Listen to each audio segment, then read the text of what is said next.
Going to go over causes of failure on these 9.4X and Cadillac SRX. They're getting water either through the sunroof or various places. I'll have another video on sunroof drains. It's the rear ones you're concerned with. But there's two different controllers that could be used. You've got the that one there, which I don't know if that's an early or a late. 20837967 and a 20954189. But either controller will work. And you can see what I've done with this one is I've stood it up on stands. So I've added 1-inch stands.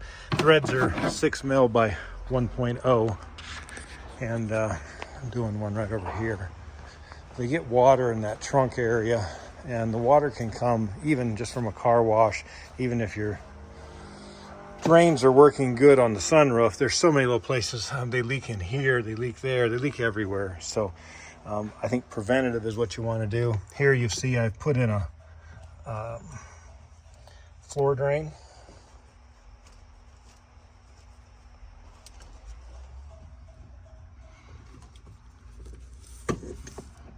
That plug right there is right there. That's a Corvette plug.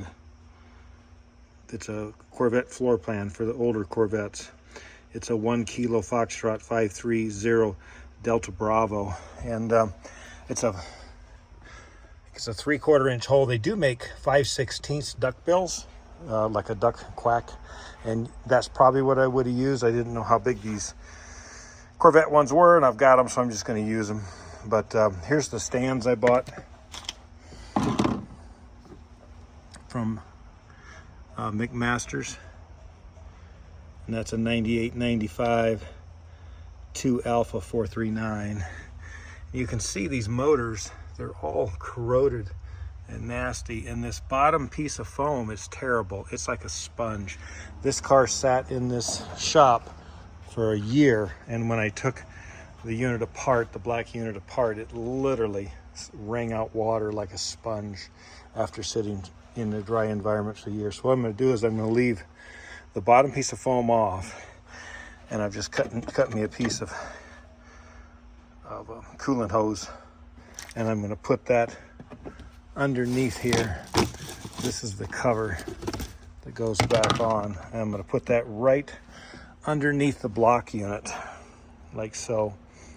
And that'll keep the unit up in place. And these are super easy to get off if you need to. You merely reach in with a little pair of needle nut with a pair of snap ring pliers and just spread them apart.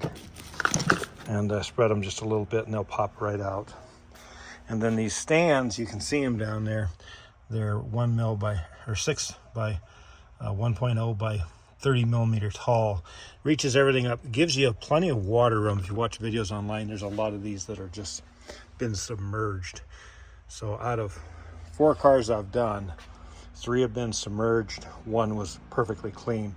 This is a used one I bought off eBay, so I wasn't sure quite what I had.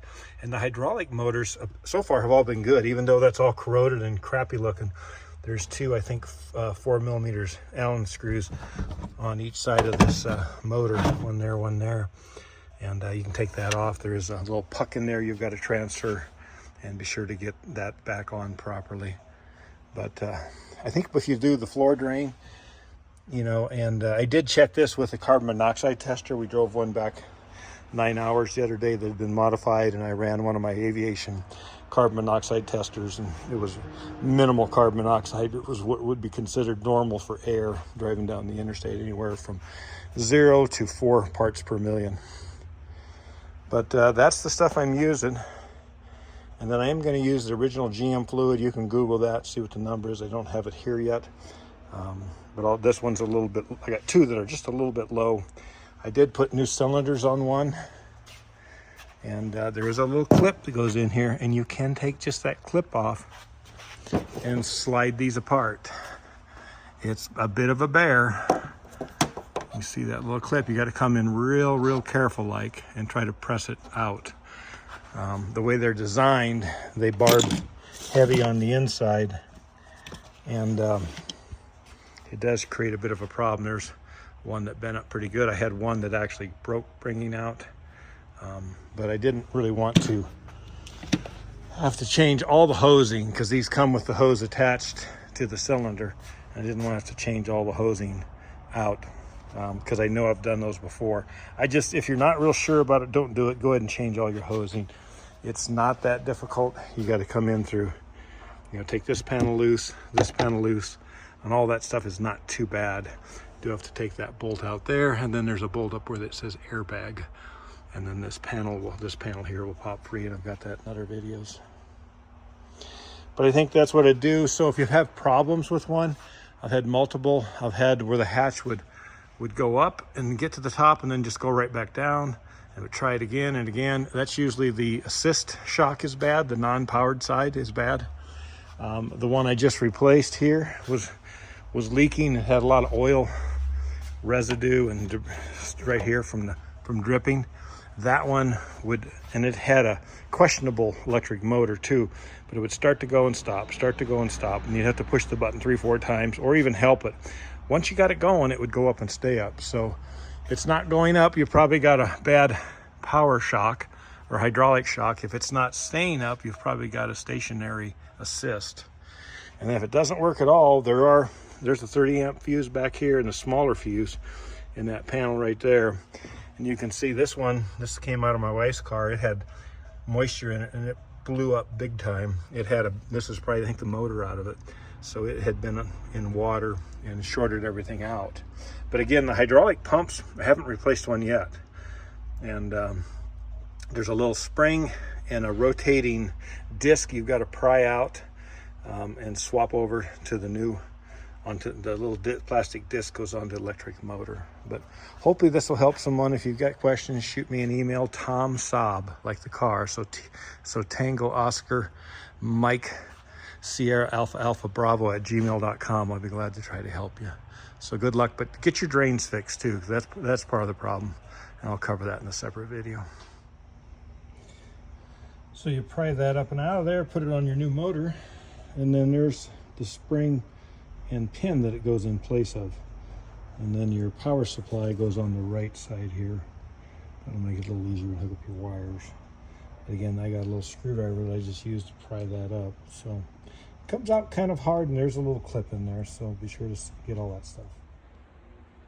So I'm swapping out the motor on this one, and when you pop this little rotor off, there is a little clip that can fall out. It didn't fall out on the last one I did. It did on this one, so I had to look for it. And I believe that little clip goes right in here. And then it just loads up onto that little tab there. And then orientate the positive the same place it was before, and it'll fit your box a little bit better too. Your positive and your negative on your motors. So there's a little clip in here. You can kind of see it. If you can carefully get that out without ruining it, then the hoses will slide out, and you can leave the hoses all intact and just replace the shock. I've done that before. So this is a new one I received, and I do notice now there's a little collars in there flipped, so I'm gonna have to be careful. And there's the clip. So we'll see if we can't replace this without replacing the hoses. The hoses actually don't look right. I'll figure that out later, but we'll see what happens. This is what the entire hydraulic system looks like. You've got your electric motor that gets contaminated, 4 millimeters, hold that on. Then your hydraulic part here, and you've got a hole in the end to fill it. And there's a little line right there. You can see this one's a little low. And it is a special fluid. Probably could use power steering fluid. I don't think I'd use ATF. These just snap in place. So they'll just snap on there, and they do just unscrew. Like this is a new, the new hose setup I got with a new one of these power shocks. And rather than replace the entire hose and weed it through, I pulled this clip out. It's kind of precarious to do. You got to kind of tap it out of there, and it's definitely not an easy task. And that clip bends super easy, and I had one break on me. But that clip, there's also some little, you can kind of, I don't know if you can see them in there or not, some little brass seats And those are free floating, so don't lose those. They're just little brass spools that'll go over these guys. And then this just pushes in. You can see where that clip has been hitting. But you know, these just plug in there, put the clip in, snap it in place, or replace the whole hose. But it's a very simple setup once you get it all out and apart. And these little cats do just unscrew here. So they'll unscrew from, because like the new one I got, it had plugs in it because it was full of fluid, and you'd pull the plug out. You'd pull that nut out basically, and then unscrew the fittings here, and screw them onto your new hoses. I chose not to do that again, just simplicity. And I've taken these apart before, so I knew I could do it if I was real careful. But if you break that clip on your new, you might have to buy another new one. So do that very carefully. Anyway, that's really all the unit is. And you can put a 12-volt power supply, or like a test light, right here on your lead. This is unhooks from the top of the motor here. Whoops. And it just unhooks right there. I just put a node in there, a fuel injection node, and push the door button. If it lights, then you know electrically everything's working. So the water is the big problem here. Anyway, that's about all I got. So we'll see what this one does. We just worked on it. It goes up.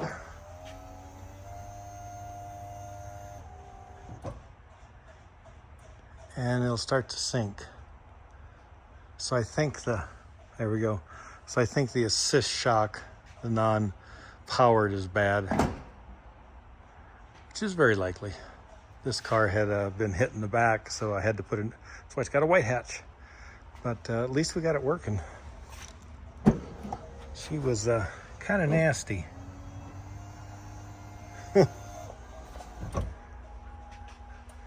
Everything in this one was nasty.